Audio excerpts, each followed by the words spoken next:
மாதம்பட்டி ரங்கராஜன் சாரோட ரெசிபி ஜவ்வரிசி வடை. அவர் சொல்லும்போதே செஞ்சு சாப்பிடணும் போல ஆசையா இருந்துச்சு. சரி இன்னைக்கு நம்ம வீட்ல செஞ்சு சாப்பிட்டு பார்க்கலாமேன்னு சொல்லிட்டு தான் ட்ரை பண்ணேன். அவர் சொல்ற மாதிரியே நல்ல மொறு மொறுன்னு உள்ள சாஃப்ட்டா சூப்பராவே வந்துருந்துச்சு. இது பண்றதுக்கு வந்து மாவு ஜவ்வரிசின்னு சொல்லுவாங்கல்ல, அத வந்து ஒரு 4லேருந்து 5 மணி நேரம் வந்து சுடு தண்ணீல நல்லா ஊற வச்சுருங்க. 2 பிரெட்டு துண்ட தண்ணீல நனைச்சுட்டு நல்லா புழிஞ்சு அத தனியா எடுத்து வச்சுக்கோங்க. அப்புறம் வந்து ஒரு பெரிய வெங்காயத்த நல்லா குட்டி குட்டியா கட் பண்ணிக்கோங்க. ஒரு பச்சை மிளகாவும் கட் பண்ணி வச்சுட்டு, இஞ்சி வந்து நல்லா துருவி வச்சுக்கோங்க.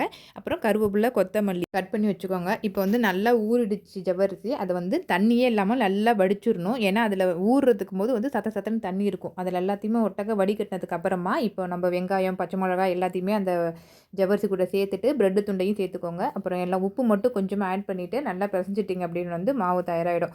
அதுக்கப்புறம் நம்ம நார்மலா எப்போதும் வடை போடுற மாரி போட்டுட்டீங்க அப்படின்னா வந்து சூப்பரான ஜவ்வரிசி வடை ரெடி ஆயிடும். கண்டிப்பா ட்ரை பண்ணி பாருங்க. சூப்பரா இருந்துச்சு. நாங்க சும்மாவே சாப்பிட்டோம். எங்களுக்கு ரொம்ப பிடிச்சிருந்துச்சு. நீங்க வேணா புதினா சட்னி வச்சு சாப்பிட்டு பாருங்க. நாளைக்கு வேற ஒரு வீடியோல பார்க்கலாம். பாய்.